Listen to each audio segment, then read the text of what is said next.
I've brought up on my channel several times that I think the Model Y, when it starts undercutting the Model 3, is going to result in some cannibalization of sales. Now, I also want to be completely fair and say I don't think that nobody is going to buy the Model 3. I still think plenty of people are. I just think the sales for the Model 3 are going to tank significantly to the point that it's not a big surprise the Model Y is outselling everyone because the value the Model Y offers is basically just unparalleled. And just from the beginning, I want to list a few advantages of that dual motor Model 3, currently selling at $47,000, compared to what I think is going to be the best seller, which is the single motor rear wheel drive Model Y, which is rumored to start at around $45,000 and have a much better range than that dual motor Model 3. Now, for one, traction control is a big help. That's why I put this Model Y drifting through the snow on screen today, because when you have those two motors working together that are able to take control of the car in certain circumstances and make sure that you don't lose too much traction in one place, having dual motors is very much helpful, yes. And that dual motor Model 3 is going to have much better performance than that single motor Model Y for sure. 0 to 60 times are going to be much better, the handling is probably going to be much better, and that torque you feel when slamming the accelerator and feeling not just the pushing motion from the back motor but also the pulling motor from the front won't be able to be replicated with that single motor Model Y. There's all kinds of good advantages here, and I think it's fair to say that sure, the Model 3 serves a certain demographic, people who want a mid-size sedan, people who want to be closer to the ground, people who care more about performance, that traction control. There's all kinds of benefits by going with the dual motor 3. I just happen to believe that that single motor Model Y is prioritizing some features that more people care about than the traction control, the acceleration, the lower to the ground feel. And it also doesn't hurt that the Model Y is catering to a larger demographic overall. The crossover SUV segment, way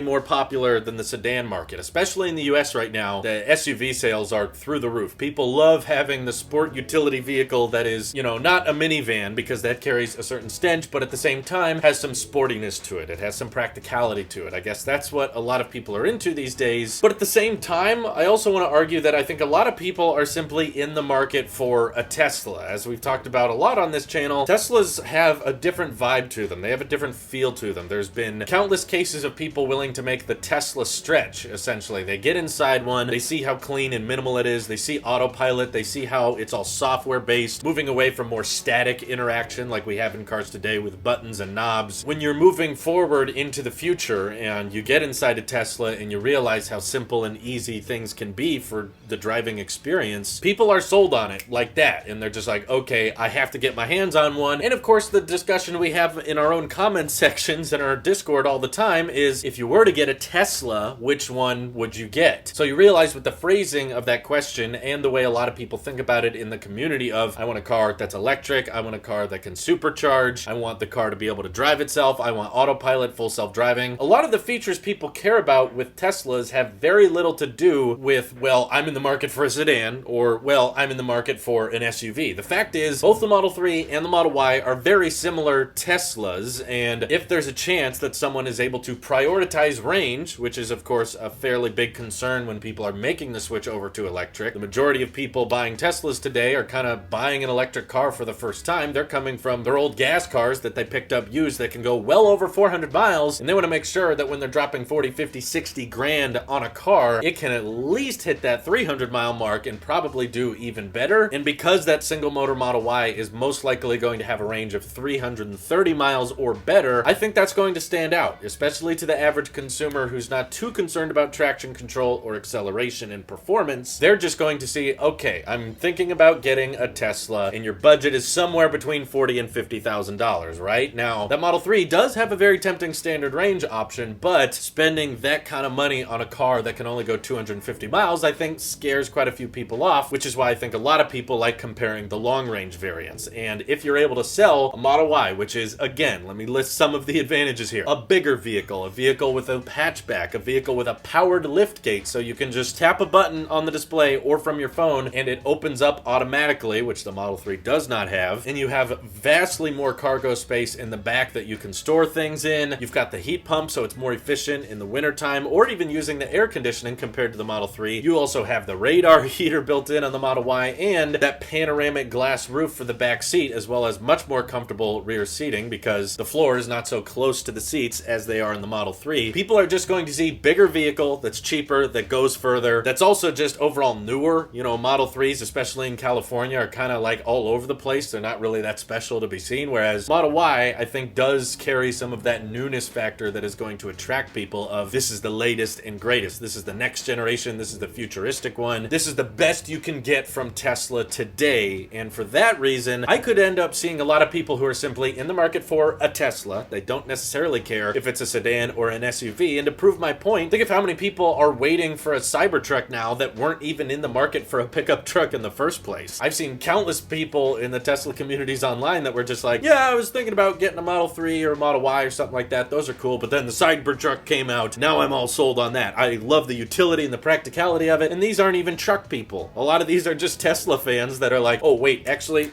that one sounds good. So in my opinion, if the price margins are close and they're both made by Tesla, they are competitors. They are being decided on between people. It's not necessarily the same thing with, the Cybertruck versus Rivian, because the prices between those are kind of in completely different worlds. The designs are so different. They're from different brands. I think those two vehicles can coexist a lot. But I think personally, Tesla is going to see massive sales drops of the Model 3 once this single motor Model Y comes out. And once they see that, then maybe at the factory they can take some time to update the internals of the Model 3, not necessarily the exterior design, but work on making that rear unibody casting process also for their cheaper sedan, not just for the Model Y, also adding things like the heat pump, the radar heater, some overall design improvements that can make the Model 3 a more well-built, optimized car, similar to the Model Y. Put the octo valve in the Model 3, for God's sake. That way, over time, while everyone's buying the Model Y, you can also work on getting the Model 3 manufacturing process and the manual labor required a lot cheaper and a lot easier. That way you can low prices, and hopefully one day we can drop this whole standard range plus nonsense and just have the Model 3 start at $35,000 and it's just a flat 250-mile range. You don't have the plus and you don't have the off menu version and something like that. And also, why not bring back the single motor long range Model 3? If we're bringing it back for the Model Y, we still don't know exactly why Tesla scrapped the Model 3 version of it. I'm assuming because the profit margins on it weren't that good. So if we can lower the manufacturing costs of that Model 3 and result in bringing back, a $42,000 or $43,000 Model 3 that can still go way over 300 miles, I think we'll have a very, very solid lineup on our hands. But what do you guys think? Feel free to hit me up over on Twitter, join my Discord. Let's chat more about Teslas and their motors over there. Thank you all for watching. Hope you have an excellent rest of your day. Take care.